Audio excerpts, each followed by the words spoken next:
Hey, how you doing? This is John, and welcome to John's Long Box. Today we're looking at Charlton Comics First Edition E-Man. This is number 1, 1973. This is by Nicola Scott and Joe Stanton. I have a little funny story about this comic. I said it a few times in past videos that I had a friend, and he would have parties at his house, pool parties, birthday parties, what we do in grade school, and his mother would give us comic books, but she would make you stand in front of her and read the comic to her. And if you could read the comic, she would give it to you. And if you couldn't, like if you stumbled or whatever, you didn't get the comic. Well, this is one of the comics I didn't get. I remember this distinctly with this freaky head on it. So I got this, I read it, I stumbled on it, and I didn't get it. So, I didn't remember it until I read this comic, but because I just bought this a couple of weeks ago. It was in one of my back issue bonanzas. So this is an old comic that's new to me, but a hidden memory came back. It's not really that new to me. So how's that for a crazy story? Uh, she also had a copy of Justice League #1 that she said she was going to give to me, and she's passed on, and that who knows where that comic is, because her kids weren't into comics. But anyway. Let's check this out. I love this cover. I don't have many Charlton comics. I probably have more Charlton comics now than I've ever had in my life because I started buying back issues. But I never saw them in stores. I didn't know where to get them. When I was a really young kid, it was Marvel and DC. That's it. That's it. In comic book, in candy stores and stationery stores and 7-Elevens. I never saw Charlton comics, so I didn't really know too much about that. I would see every once in a while Atlas comics.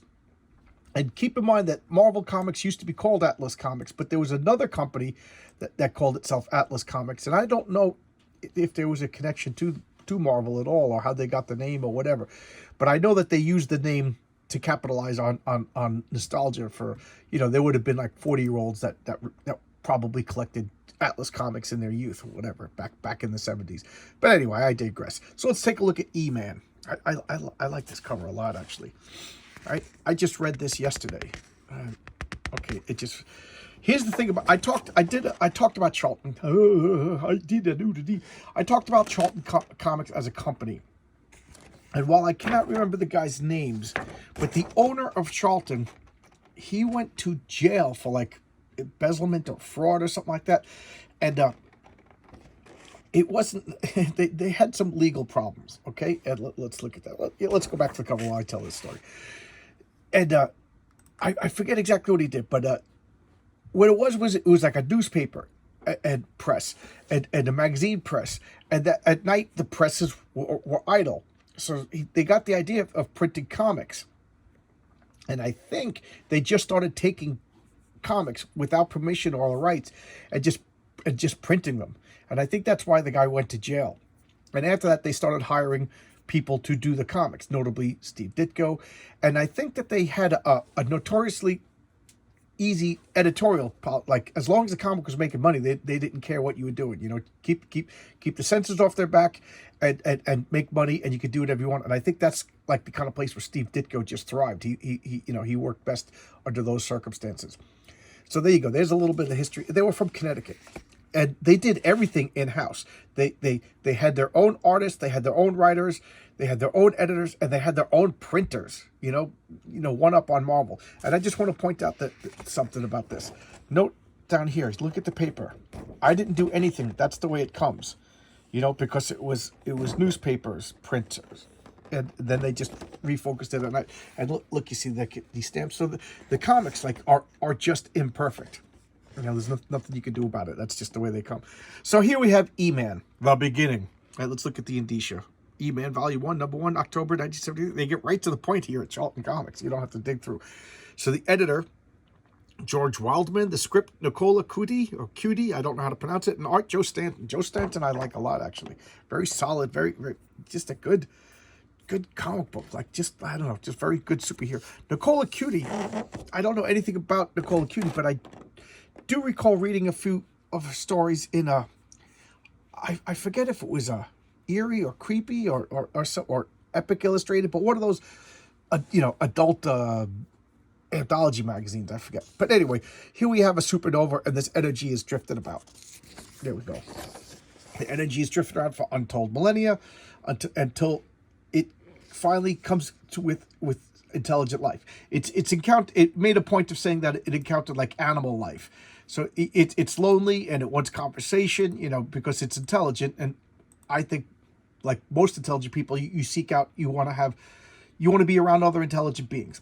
And this intelligent energy is it sees animals and it copied the animals and it lived among the animals for a while, but it was unsatisfied, intellectually unsatisfied. Makes sense. So now it meets these aliens. Unfortunately, these aliens, it's all robots. So, and there's one big brain in the center of it. Now, the only problem I had is at this point, this thing that lived by itself had like this philosophical concepts and morals and everything like that. Like, I guess you could, I don't know, could you develop all that kind of stuff on your own without other people? But that's what it did. So it developed this, and it decided that these aliens that were pretty much going to destroy the Earth was wrong. So he went to protect the Earth from this onslaught of alien technology that's coming. And I do like what it did. It turned into it's made out of energy. So what did it do? It turned into a robot. So the energy compressed into mass. So E equals mc squared. So the c squared stuff compressed into, and it made itself into just enough mass so that the automated robot system missed Earth, and now it has to. So it gave him time to get to Earth first. I thought that was pretty cool, and now it's crashing. And, looking back, I wonder if this is what made that, my friend's mom not give me the comic, but he ends up trapped in a light bulb in Nova. Nova Kane is the female lead, and she's an exotic dancer. I just think it's funny that a comic book made for kids in 1973, that the female is an exotic dancer, but whatever, it works. I'm a red-blooded American male. So she breaks the light bulb out, and E-Man comes out. And what does E-Man do? At this point, this is another thing that made me like wink. He never saw a man, much less a good-looking man, and here he is with the abs and muscles, and she's like, "Yeah, I like that," and that's the beginning of a beautiful friendship. I do like this artwork. It I don't know. It reminds me of like early Bill Willingham. It's just charming. It's charming. It's a little dated, but it's charming. So now here comes the landlord. She's like, "You want the money?" He's like, "What are you talking about, the money?" So she's like, "Something's up." And the landlord pulls out a gun and starts trying to assassinate her. Why? Because the alien was taken over by these robots because it saw that the energy source went there. So he's millennia old at this point. So he knows all the tricks. And he's using his powers to blast everybody, fight everybody. He could increase his strength. He could shape change. He could energy blast. He's pretty powerful superhero. So she talking about E equals mc squared, so he takes the name E-Man. And there you go. That's the origin of everything. It's kind of fast, kind of loose, but I guess it works for 1973. So they drive up to this farm where he knows that the spaceship landed. Or he flies up there. She actually calls it, and he jumps through the phone and goes there. Kind of like how the atom travels. And then she drives up. So when she gets up there, the city's already overtaken by the aliens, and here's a cat. She's like, "What? What?" Oh, E-Man. So he actually turned into a cat and was spying on him. And in the meantime, he designed this, I think, pretty cool costume. Simple and elegant. That's the way superhero comics have to be. Simple and elegant. Free schooling. Train now for a great career as a police officer or a detective. The Officer Training Service, established in 1939. There you go. Become a cop. Talk to sexy chicks, right? And so, look at all the robots going around, and what is he doing? She drives her car and crashes into it, so she's pretty heroic herself, and then E-Man is just blastable, typical superheroics. I kind of like it. I do like this art. Look how, right? It kind of reminds me of like early Bill Willingham, or like a, why can't I think of the artist's name who does like Femme Force, and like a John Byrne wannabe. So definitely like early John Byrne. So now he beats the big brain. He crashes the protective dome and exposes the brain, and it kind of like gets destroyed by viruses and everything. She's like, "Oh no, you didn't bring any money with you." She's like, "Well, what's money?" Because they don't have a car or anything. So how are they going to get back home? And this is an interesting story about bees. I normally don't read these, but something made me, I was like, what, Mellifera Adamson's on the warpath. It's about bees. It's about a scientist, real story about a guy who goofed in Brazil and pretty much created, I think it's real, created killer bees by breeding bees to increase honey production. It's actually pretty interesting. And this was funny because this is the Knight. And the Knight works for a spy organization. Instead of S.H.I.E.L.D., it's called Chess. And this is why this is funny. In my superhero role-playing game, it's called Villains and Vigilante. And it comes prepackaged with an organization called Chess. And like the James Bonds are knights and everything like that. So I was like, oh my God, did Jeff D. and Jack Kirby, they must have read E-Man. There's no way these guys didn't read E-Man. So did they rip this off? Did they unconsciously rip it off? We'll never know. And there's the King and Queen of Chess. The artist is also Tom Sutton, but it's got to be a different inker who doesn't get credit. Either that or it's rush job, because I'm not particularly liking this art. And he's hitting on this freaky looking girl, and he's going on a mission.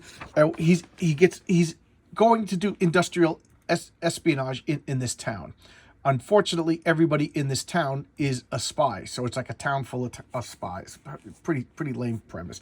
And he's the best spy in a whole town full of spies. And whatever. This story wasn't that great. And, you know, just murdering everybody, going through. And then at the end of the day, the girl's like that he's been hitting on. She's like, oh, we're going on a date. And he falls asleep. Da-da-da-da-da-da. Gain weight. Become muscular and admired. All right. I'll do that. I'll gain some weight. I'm tired of being a skinny. So this is E-Man, first edition E-Man. I got a kick out of this. I bought the first 5 issues. And I'm going to read this. I got a request to do Web of Spider-Man, and I got another request. I got to look at the list. So I'll break out Web of Spider-Man for tomorrow. This was on the top of the pile. I really like this, and I got a kick out of the memory that returned of my friend's mom who wouldn't let me have this comic because I stumbled on the words. I don't know. She was a strange lady. Rest in peace. She was nice. Wonderful baker. She used to drop off like tarts and cakes and stuff like that around the holidays. She was a nice lady, but a little weird. Anyway, yesterday I talked about why I kept saying that I was in a funk, but I said I'll explain why at the end of the video, and then I didn't. Why? Because I was in a funk. A coworker died just out of the blue. She was a cool person, very young, only 30 years old. Just went out partying with her friends and fell down, hit her head, is what we think happened. And passed away. Just a freak accident. So it kind of put me in an off mood. But I'm not trying to bring anybody down. I'm just explaining something that I forgot to explain. On a positive note, RJ from the Fourth World and I had a conversation that was recorded, and he put it up on his channel. I put a link in the community section of this. So go check it out. It's me talking to RJ, just talking about comics. Unfortunately, there was some technical difficulties, so about half the video isn't there. So it's almost like the middle. We had an introduction that didn't get recorded. The middle section, he got a phone call and he paused everything to answer the phone call. And then that kind of disappeared. So it's the middle conversation it's the middle portion of a conversation.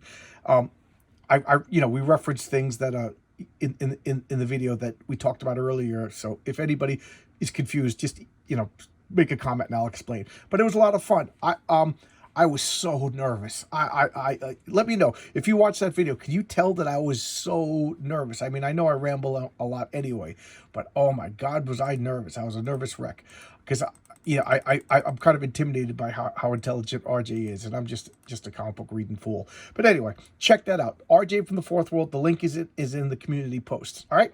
Thanks a lot. Thank you, RJ. That was a lot of fun. He said he'd like to do this again in the new year. I would definitely be up for it. I enjoyed talking to him. It was just, that, like, talking to RJ was one of the reasons why I made this channel. Not to talk to RJ, you know what I mean, but to talk to people that are interested in comics and not knowledgeable of comics and just love comics. It was everything that I wanted. So thanks a lot. I'll see you guys tomorrow with another video. Bye bye.